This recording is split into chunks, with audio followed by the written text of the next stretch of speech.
You wake up every morning repeating gratitude mantras. You smile at the mirror, saying, "Today will be an amazing day." You share motivational quotes on social media while swallowing your anxiety with coffee and antidepressants. You believe you're living your best life, but something inside you is slowly dying. And it's not depression. It's something far more sinister. Byung-Chul Han, the South Korean philosopher who dissects our era with surgical precision, has a brutal diagnosis for you. You are not free. You are a slave, but not to visible chains or a tyrannical boss. You are enslaved to something far more perverse, to positivity itself. And this slavery is literally killing your soul. While you celebrate your positive energy and force yourself to vibrate high, Han observes an entire society crumbling under the weight of its own optimization. We are no longer subjects disciplined by external forces, as Foucault described. We are something far worse. We are our own executioners, our own exploiters, our own torturers, all in the name of wellness and happiness. This is not a lecture about positive thinking.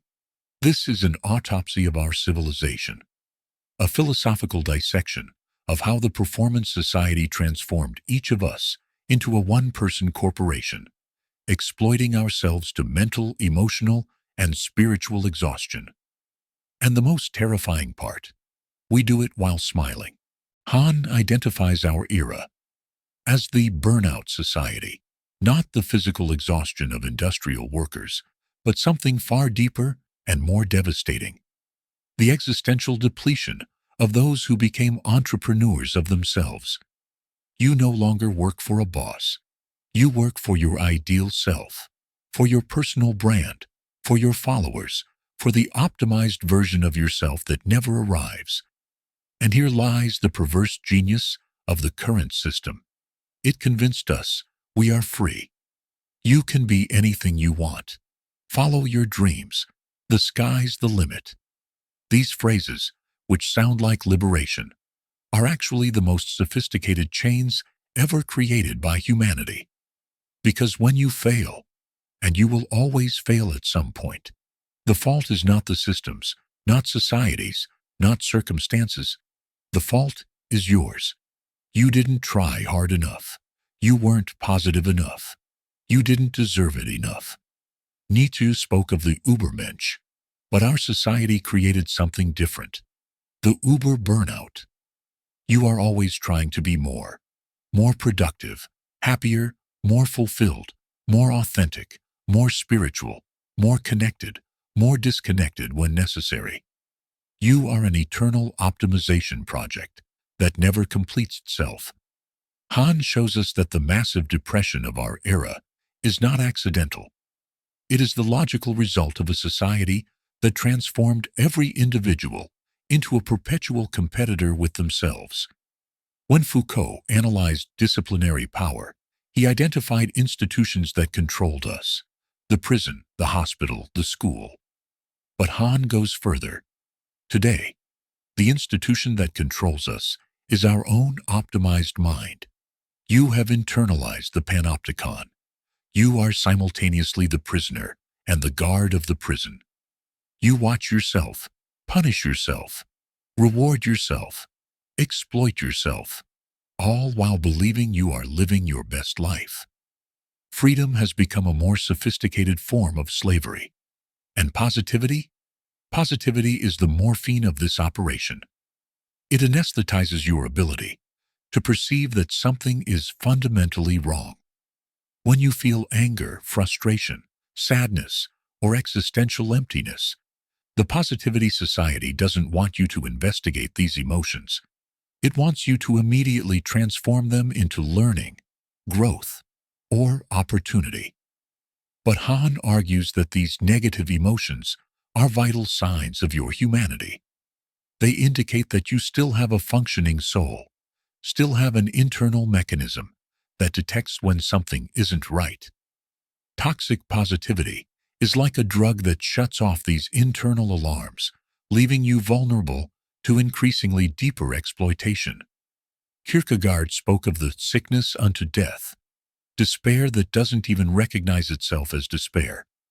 Our era created something even more sophisticated, happiness that doesn't even recognize itself as suffering. You are desperate, but you interpreted this despair as motivation. You are exhausted, but you called this exhaustion dedication. You lost your soul, but celebrated it as evolution. Observe your life at this exact moment. How many times today did you check your social media to measure your worth through likes, comments, views? How many times did you compare yourself to the curated and optimized version of other people's lives? How many times did you feel you needed to be on, performing happiness even when you felt empty inside? The Positivity Society created a new form of totalitarianism, the totalitarianism of mandatory happiness. You don't have the right to be sad without productive justification. You can't feel anger without immediately transforming it into fuel for growth. You can't experience existential emptiness without immediately seeking a course, a coach, a guru who promises to fill that void with optimization techniques. Han shows us that this constant pressure to be positive is creating an entire generation of happiness zombies, people who lost the ability to feel genuinely because they are always editing their emotions in real time. You don't live your life. You produce content about your life. You don't feel your emotions. You transform them into inspirational posts. And the cruelest part, you do this, believing you are being authentic. The Performance Society achieved something no totalitarian regime achieved before. It made you exploit yourself voluntarily, with a smile on your face, posting about it on Instagram. Think about the meditation apps you use. They promise inner peace, but are actually transforming even your mental quietude into quantifiable data. You meditate to be more productive, more focused, more optimized. Even silence became a personal consumption product. Think about the dream job culture. You shouldn't just work. You should love your work. Find purpose in it. Have passion for it. And if you don't love your work, well, that's a personal problem you need to solve through reconnecting with your values or discovering your life purpose. The system always has an individual solution for a systemic problem. Han identifies that we live in the era of voluntary exploitation. You exploit yourself more efficiently than any boss ever could because you do it 24 hours a day, 7 days a week, including on self-care weekends that became another wellness performance. Sartre said, "Hell is other people." But our era created something worse. Hell is yourself. You became your own critical observer, your own performance evaluator, your own relentless judge, and there's no escaping yourself. The epidemic anxiety of our era is not a bug in the system. It's a feature. An anxious population is a population that consumes more solutions, more courses, more therapies, more wellness products. Your anxiety is not a problem to be solved. It's a market to be exploited. And when you finally collapse, because everyone eventually collapses under this pressure, the Positivity Society has a ready answer. You need to practice more gratitude. You need to get out of your comfort zone. You need to work more on yourself. But Han doesn't leave us with just the diagnosis. He offers us something far more radical than solutions. He offers us the dignity of resistance through genuine contemplation. The real revolution is not optimizing yourself better.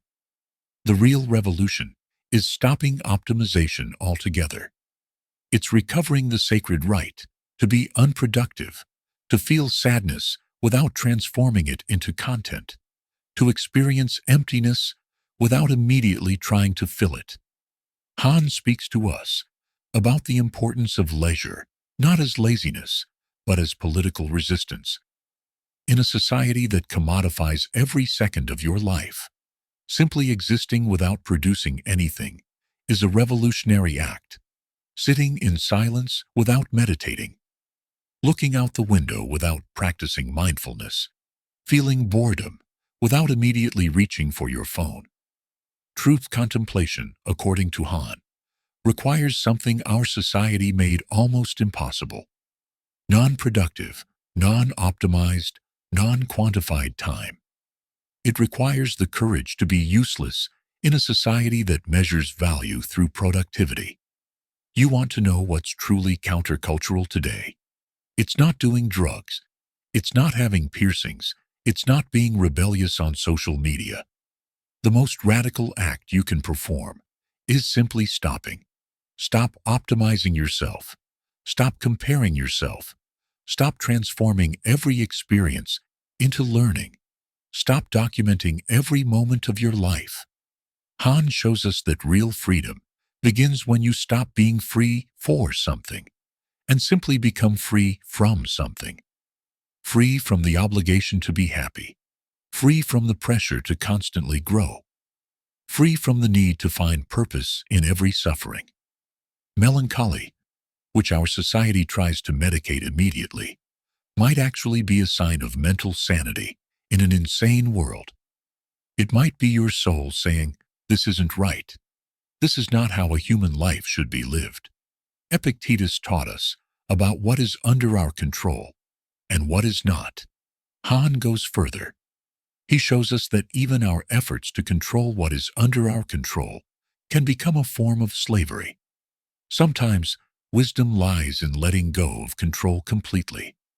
Marcus Aurelius wrote his Meditations for himself, without intention to publish, without audience, without metrics. They were genuinely private. When was the last time you had a genuinely private thought that wasn't immediately evaluated in terms of how it could be shared, used, optimized? The Positivity Society stole something precious from us: the right to inner silence, to non-productive thought, to non-optimized existence. Han challenges us to reclaim this right, not through more techniques, more practices, more optimization, but through the simple and radical decision to stop. Stop being a project, stop being a brand, stop being a corporation, and start again. To simply be human. True freedom is not the ability to choose among 1,000 personal optimization options. True freedom is the ability to choose nothing at all. To simply be, imperfectly, unproductively, genuinely. And in that non-optimized silence, in that non-quantified quietude, in that non-performative existence, maybe, just maybe, you'll rediscover something you thought you'd lost forever. Your soul. Not that soul that needs to be worked on, developed, optimized, but that soul that simply is, that always was, that never needed improvement because it was never broken. The Positivity Society wants to convince you that you are a problem to be solved. Han reminds us of a radical truth. You are not a problem. You are a mystery to be lived. And mysteries, unlike problems, aren't meant to be solved. They are meant to be contemplated, respected, honored in all their incomprehensible human dignity. This is your real freedom. The freedom to stop solving yourself and start living yourself.